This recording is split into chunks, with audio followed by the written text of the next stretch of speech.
অনেক সময় মসজিদে সালাতে জামাত দাঁড়িয়ে গেছে আর আমরা তাড়াহুড়া করে দৌড় দিয়ে এসে সালাত ধরতে চাই, তাই না? এই যে তাড়াহুড়াটা, এটাকে ভালো ক্ষেত্রে না মন্দ ক্ষেত্রে? আপনি তো ভালো ক্ষেত্রে তাড়াহুড়া করেছেন না, যে এক রাকাত ছুটে যাবে, আপনি দৌড় দিয়ে আসছেন। ইসলামে এটাকে মন্দ কাজ বলা হয়েছে। এই মর্মে ইমাম বুখারী রাহিমাহুল্লাহ তার 10 নম্বর অধ্যায় কিতাবুল আযান 20, 21, 22, 23 এই অধ্যায়গুলো আপনি পর্বগুলো দেখেন, তাতে তিনি পর্ব কায়েম করেছেন বাবু লা ইয়াসআ ইলা সালাতি, তোমরা নামাজের মধ্যে দৌড় দিয়ে আসবে না। আরেকটা পর্ব হচ্ছে লা ইয়াসআ ইলা সালাতি মুস্তাজিলান, তোমরা তাড়াহুড়া করে নামাজের দিকে আসবে না। যখন তোমরা নামাজের দিকে আসবে আলাইকুম বিসাকিনা, প্রশান্তির সাথে তোমরা মসজিদে প্রবেশ করবে, দৌড় দিয়ে নয়। রাসূলুল্লাহ সাল্লাল্লাহু আলাইহি ওয়াসাল্লাম কোন একদিন নামাজে ছিলেন, আর তিনি শোরগোল শুনতে পেলেন। নামাজের পরে তিনি বললেন, মা শানুকুম, তোমাদের কি হয়েছিল, তোমরা এরকম শোরগোল কেন করলে, তাড়াহুড়া করার শব্দ কেন পেলাম? তখন তারা বলল, কালু ইস্তাআজালনা ইলাস সালাহ, আমরা নামাজের জন্য তাড়াহুড়া করে আসতে চেয়েছিলাম ইয়া রাসূলুল্লাহ। রাসূলুল্লাহ সাল্লাল্লাহু আলাইহি ওয়াসাল্লাম বলেন, ফালা তাফআলু, তোমরা এমনটা কখনোই করবে না, দৌড়িয়ে আসবে না। এটা আপনি পেয়ে যাবেন বুখারীতে 635 নম্বর হাদিস এবং মুসলিমে হাদিসটি 1250 রয়েছে। তার একটা হাদিস আগে পরে আপনি দেখেন যেখানে 636 রয়েছে। রাসূলুল্লাহ সাল্লাল্লাহু আলাইহি ওয়াসাল্লাম কিভাবে আমাদেরকে নামাজে আসতে বলেছেন, ইযা সামিয়তুমুল ইকামা, যখন তোমরা একামত শুনতে পাবে, বাইরের থেকে বা যেখান থেকে হোক, যদি একামত শুনতে পাও, ফামশু ইলা সালাতি ওয়া আলাইকুম বিসাকিনা, তোমরা হেঁটে প্রশান্তির সাথে মসজিদে আসো, তোমরা তাড়াহুড়া করবে না। ওয়াল ওয়াকারে, এবং মানে গম্ভীরভাবে তোমরা মসজিদে আসো, হাস্য উজ্জ্বল বা এরকম ঠাট্টা মস্কারের ছলে নয়। ওয়ালা তুসরিউ, আর খবরদার তোমরা দৌড় দেবে না। ফামা আদরাকতুম ফাসাল্লু, এসে প্রশান্তির সাথে এসে ইমামের সাথে যতটা পাবে ততটা আদায় করে নাও। ওমা ফাতাকুম ফাআতিম্মু, আর যা ছুটে গেছে তা পুরা করে নাও। তার মানে দৌড় দিয়ে আসার কোনো প্রয়োজন নাই। তাহলে তাড়াহুড়া করা নামাজের মতো একটা ইবাদতের ক্ষেত্রে আল্লাহ সুবহানাহু ওয়া তাআলা বলছেন চলবে না। আরে আমরা তো নামাজের আসার আগে তাড়াহুড়া তো করি অনেক কিছুই, বরং অনেক মুসাল্লি আছে যে নামাজে দাঁড়িয়ে তাড়াহুড়া করে, কতক্ষণ নামাজ শেষ হোক। আজকে আমাদের সমাজে যে তারাবি তারা আদায় করেছে রমজান মাসে, কত তাড়াহুড়া করেছে জেনে নেন। এইভাবে নামাজ পড়ে নামাজই বাতিল হয়ে যাবে। যারা নামাজের ভিতরে তাড়াহুড়া করে তার নামাজই বাতিল হয়ে যাবে। রাসূল সাল্লাল্লাহু আলাইহি ওয়াসাল্লাম বলেছেন, যেই ব্যক্তি রুকু সেজদা ঠিক মতো আদায় করে না তার নামাজ বাতিল। এক সাহাবী হুযায়ফা রাদিয়াল্লাহু তাআলা এক সাহাবীকে যেভাবে নামাজ পড়তে দেখেছিলেন, বলেছিলেন, তুমি যদি এইভাবে 40 বছর বা 60 বছরও নামাজ পড়ো আর এইভাবে নামাজ পড়ে যদি মরে যাও, তাহলে তুমি রাসূল সাল্লামের আদর্শ থেকে ভিন্ন তরিকার উপরে মারা যাবে, ভিন্ন তরিকার উপর। তাই জন্য নামাজে দাঁড়ালে তাড়াহুড়া করা চলবে না, ধীরস্থিরের সাথে নামাজ আদায় করতে হবে। একটা জায়গায় তাড়াহুড়া করা জায়েজ, বরং আমাদেরকে তাড়াহুড়া করতেই হবে। যদি আপনার মাথায় থেকে থাকে, বলেন তো সেটা কি হতে পারে?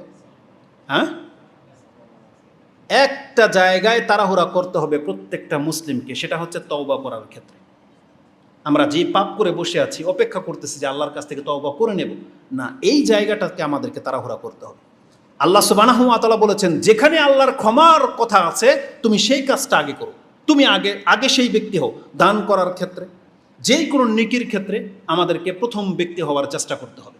আল্লাহ কি বলেছেন, ওয়াসারিউ ইলা মাগফিরাতিম মির রাব্বিকুম, তোমার রবের ক্ষমার দিকে তুমি তাড়াহুড়া করো। কিন্তু আমরা ওই জায়গাতে বিলম্ব করি, যেই জায়গাটাতে তাড়াহুড়া করার দরকার ছিল যে আমি আজকে আল্লাহর কাছে তওবা করে নেব, সেই জায়গাতে আমরা বিলম্ব করি। আর আমাদের যতগুলো সেক্টরে তাড়াহুড়া করতে নিষেধ করা হয়েছে ওই জায়গাতে আমরা তাড়াহুড়া করি। এটা হচ্ছে মানুষের স্বভাব না, আমাদেরকে মুমিন মুসলিমের মতো রিয়্যাক্ট করতে হবে। আল্লাহ সুবহানাহু ওয়া তাআলা আমাদেরকে বলছেন যে না, তোমরা তাড়াহুড়া করবে না, তোমরা ধৈর্য ধারণ করো। সবর অত্যন্ত গুরুত্বপূর্ণ একটা ব্যাপার, যদিও এটা অনেক কঠিন একটা সিচুয়েশন হবে, অনেকের জন্য ধৈর্য ধারণ করা কঠিন হয়ে যায়। বরং রাসূলুল্লাহ সাল্লাল্লাহু আলাইহি সাল্লাম থেকে এমনও হাদিস, স্পষ্ট হাদিস রয়েছে, এমন একটা সময় আসবে যেই দিন ঈমানের উপরে ধৈর্য ধারণ করে থাকাটা হাতের মধ্যে জ্বলন্ত পাথর রাখার মতন হবে। এই মর্মে ইমাম তিরমিজি রাহিমাহুল্লাহ ফিতনার অধ্যায়ে হাদিস এনেছেন, 2260 নম্বর হাদিসটা আপনি দেখে নেন।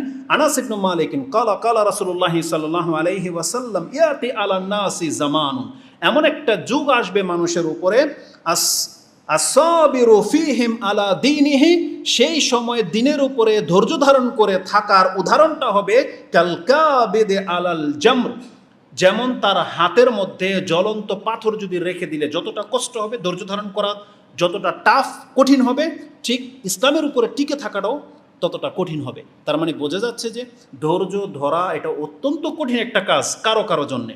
কিন্তু জেনে নেন, যেই ব্যক্তি ধৈর্য ধারণ করতে পারে, সেটা ঈমান বলেন, ইসলাম বলেন, ইবাদতের ক্ষেত্রে বলেন, হারাম থেকে বেঁচে থাকার ক্ষেত্রে বলেন, তার সাথে পৃথিবীতে যা কিছু হয়েছে আর যা কিছু হবে, তার ভাগ্যের সাথে যা কিছু হচ্ছে, সে যদি ধৈর্য ধারণ করা ব্যক্তি হতে পারে, তাহলে জেনে নেন সে আল্লাহর কাছ থেকে যা পাবে অন্য কোনো ব্যক্তি পাবে না, অন্য কোনো ব্যক্তি পাবে না। সময় যেহেতু একেবারে ফুরিয়ে যাচ্ছে, আমি শুধু এতটা কথা বলে দিই, আল্লাহ সুবহানাহু ওয়া তাআলা সর্বপ্রথম এই ধৈর্যের আদেশ করেছেন, উপদেশ দিয়েছেন, ফাসবির কামা সাবারা উলুল আজমি মিনার রাসূল।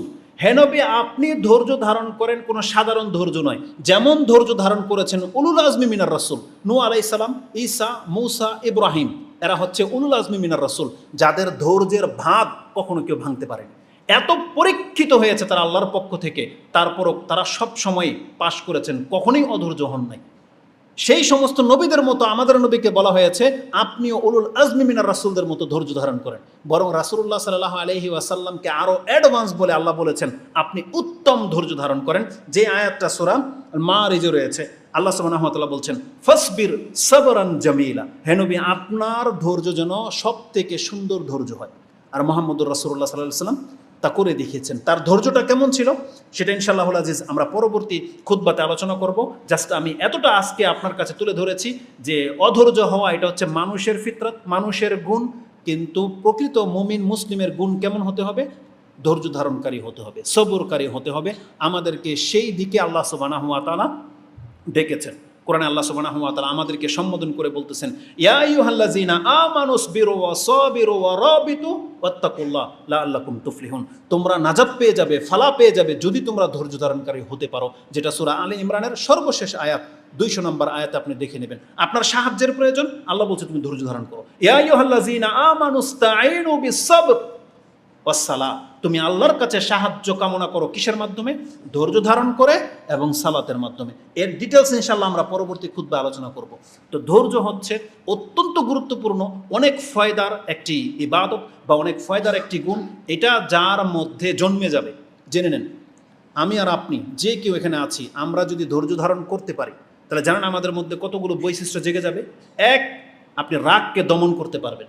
2, আপনি সঠিক সিদ্ধান্ত নিতে পারবেন। 3, আপনি মানুষের প্রতি দয়া করতে পারবেন। 4, আপনি মানুষকে ক্ষমাও করতে পারবেন। যার মধ্যে ধৈর্য নাই সে সঠিক সিদ্ধান্ত নিতে পারে না, সে কখনো কারো প্রতি দয়া করতে পারে না, সে কখনো কাউকে ক্ষমা করতে পারে না। অধৈর্য ব্যক্তির মুখ থেকে চট করে গালি বেরিয়ে যায়, হাত উঠে যাবে, আপনার ক্ষয়ক্ষতি হয়ে যাবে, সিদ্ধান্ত নিতে গেলে ভুল হবে। অধিকাংশ মানুষগুলো আমাদের কাছে মাসলা জানতে চায় যে একটা কিছুতে হুজুর তালাক বলে ফেলছি, কেন হয়েছে? এটা অধৈর্যতার লক্ষণ।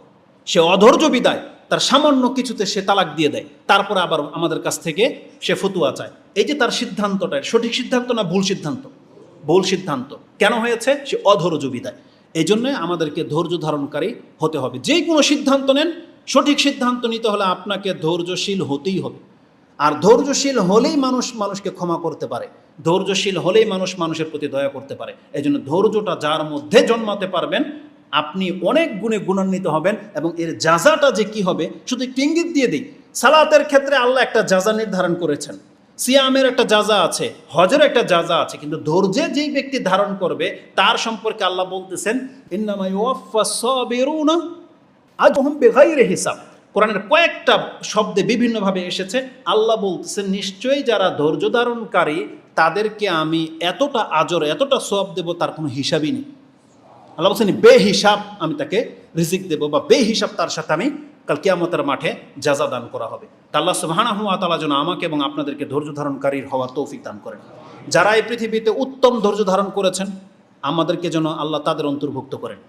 এবং বাকি যে দিকগুলো আছে ইনশাআল্লাহুল আজিজ আমরা পর্যায়ক্রমে, যদিও বহু কথা থেকেই গেছে,